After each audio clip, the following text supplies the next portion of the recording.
Hello, I want to welcome you here, and I've got a question that's burning inside my heart, which may open the doorway for a deeper dialogue for us to have relations, because there is a thread of your own mystery, of your own dream that is awakening that brought you to this doorway so that I could open it and say hello and introduce myself.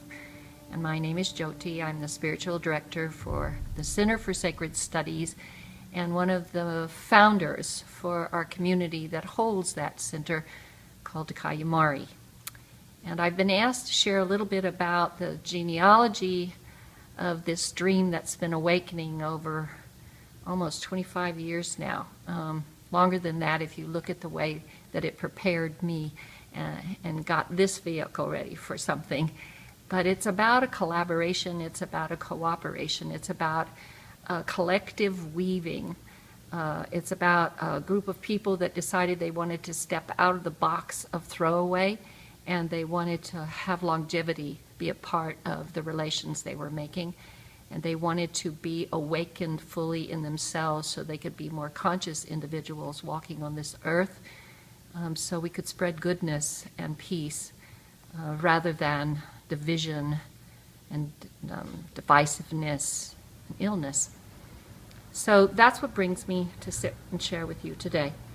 So I want to share a little bit about how this story has awakened, and I want to start by telling you that some of my elders told me a long time ago that as we're awakening ourselves individually, there'll come a time when that vehicle of service is prepared and ready.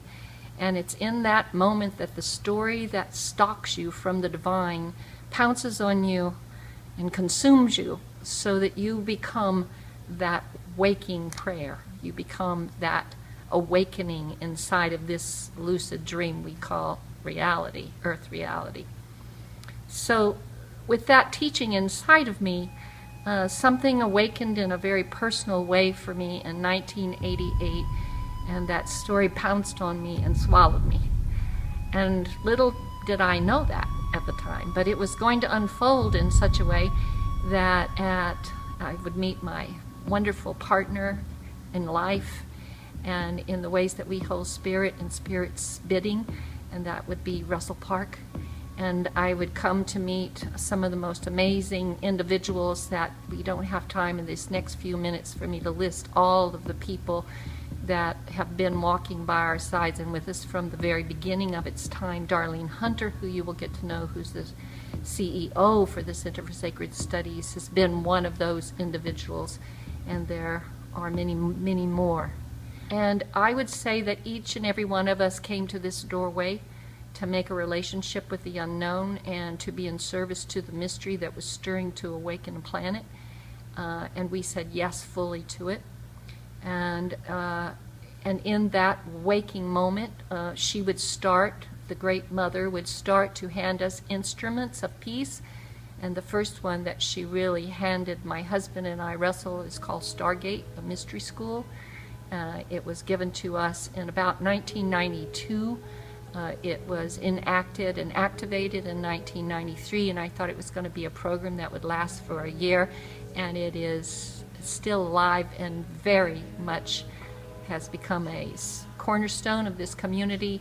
It has also helped to generate funds for this community, as well as an interpersonal basket of skills that help us work out our shadow pieces and those places of misunderstanding when they appear, because that's just the parts we've come together to help each other heal. And we want to do it in a wakeful manner, and we also want to do it with gentleness. That would take us into creating a field that would start to generate a need for an intentional community, and that brought us to the top of a mountain in Sonora, Colombia, in the Sierra foothills, and we call that beautiful place there Kayumari. Kayumari comes from the Huichols, and it's an amazing teacher of the Huichols, and he is a blue deer, and they say wherever Kayumari walks, medicines grow that heal community. And that's what we found in our life as a community. And in my world, as a part of that community, the Divine Mother is such a a direct influence on everything that we're doing right now, that whenever she needs something prepared for her to come and start to realize another portion of this new dream that's awakening, then she sends Kayamari, our community, goes over and starts to create a space on this land that brings people back to a sacred way of life and a sacred way of prayer. That community intentionalized itself in 1995. And we didn't know what we were doing. We just took one step at a time. We didn't know how we were going to get there, but we had a great faith living in us that something was calling us, and we were being called, and we had to keep walking on this good road. And little did we know that up in 1998, a great vision of the Mother would come, and she would hand me a sacred basket, as she put it, and inside this sacred basket are some of my most treasured jewels, and those jewels represent lines of prayer that go back to the original times. She said, do not mix them, do not change them, protect and keep them safe, and walk them through the doorway of the millennia and hand them back to me. I have something we are going to do. Now, we didn't really understand that, but across our field was also popping up a lot of other instruction and visions from many people inside the field that were giving certain instruction that there would come a time when elder women would need to gather. But up our 14-mile logger road would come elders from many of these jewels in the basket to initiate us, to teach us, and to train us, and to help us get closer to the understanding of the vision that we were walking with, that we were in service to. That was in 1998. And then 9/11 happened. And everything that we had set up as far as structure to run things by, it all shook around and needed to be changed so that we could really protect this basket, these sacred ways of prayer that went back to original times that had been entrusted into our care. And so we brought in the Center for Sacred Studies, and it is a church structure that allows us to protect and keep safe our ways of prayer that are earth-given and that have been entrusted into original people's hands. And now they've entrusted some of these same altars for prayer and for peace and for healing to us to watch after. And our kids, my grandchildren, are all learning a different way of life from this basket. We're learning how to speak differently and think differently and how to walk and follow life differently. And that's been the gift of it. Although the challenges of it, the transformational energy of it, I'm not sure we were truly prepared for, but we were innocent and we were devoted. So as the Center for Sacred Studies was coming into place, we had to look at how could we develop this in a way that really kept us with earth-based practices and allowed us to create a vehicle that would be a bridge to the world and to different cultures and to different faiths and different paradigms. And from that thought came our ministry program, which is a minister of a walking prayer, which acknowledges and wants to empower folks wherever they're living in the development of their own authenticity, because when we live that close to our authenticity, then the work that we came to do for the planet and for our families and for the generations coming behind us and in front of us gets done. At least in my world, that's what it looks like. So I wasn't sure how to have an online ministry program that could be alchemical in itself, because for me that's the place where real work happens, and that's the place where we really get to meet our full selves with each other, and our hearts are activated instead of becoming just an intellectual exercise. And it's something that involved the whole system of the body, the mind, the spirit, and the soul.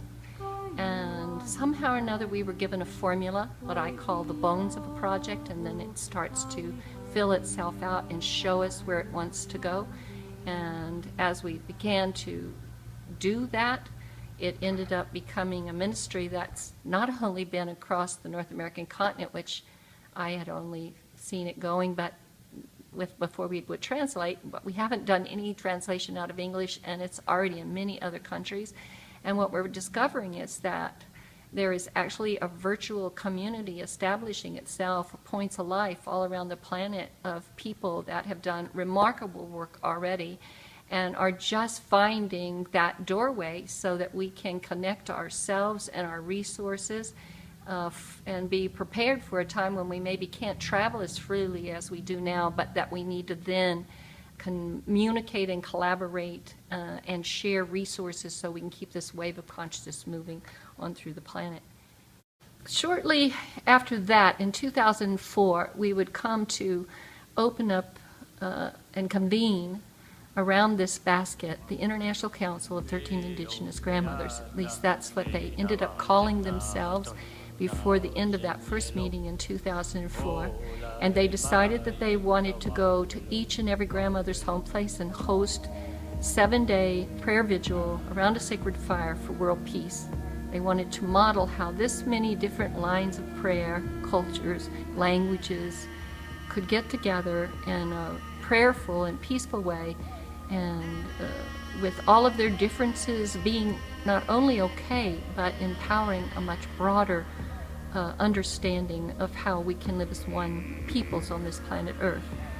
And to shake the world awake, we would come to understand that there was prophecy in many First Nation peoples all around the planet that talked about a time when the 13 grandmothers would come to shake the world awake, and so they did. In fact, there are grandmother circles in over 70 countries right now of all nationalities that are bringing together and helping people remember the earth and how to come back to a localized way of living in a village, in family, and in relation to the earth.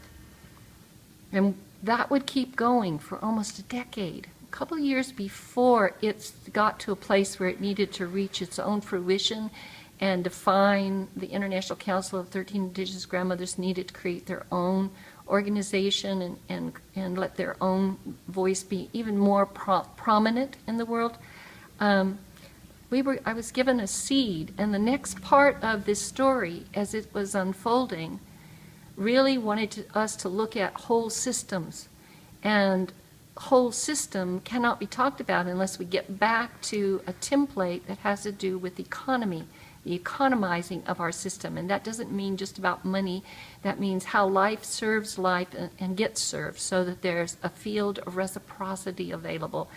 And so I received a template that I would later be told was one of the original old symbols for the Kogi, and that is exactly the foundation that this should sit in. And they got involved in this, as did other indigenous people from other places in the world, and that's led us into an initiative to get the Black Hills back in the hands of the Great Sioux Nation.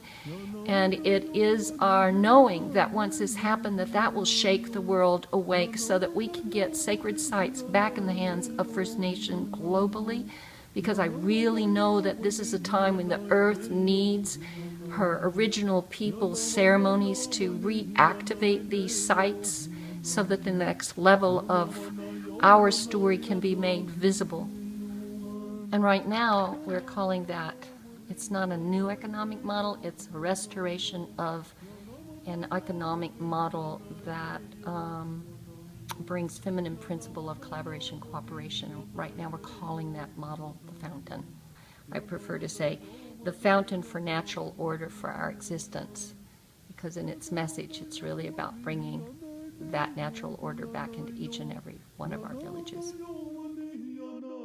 And that brings us to you and me talking today. For you probably have some part of the ingredient of what that might look like, and that's why we're meeting this way today. And that's how this dream has awakened itself and unfolded itself over almost 25 years since it started to plant itself and actualize itself. So I just want to share that much with you. The story of Kayumari, the story of a group of people who have open hearts and who have a real need to open ourselves fully to the presence of our own authenticity and invite that in each and every one that we meet.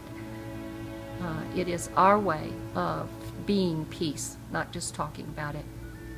Thank you.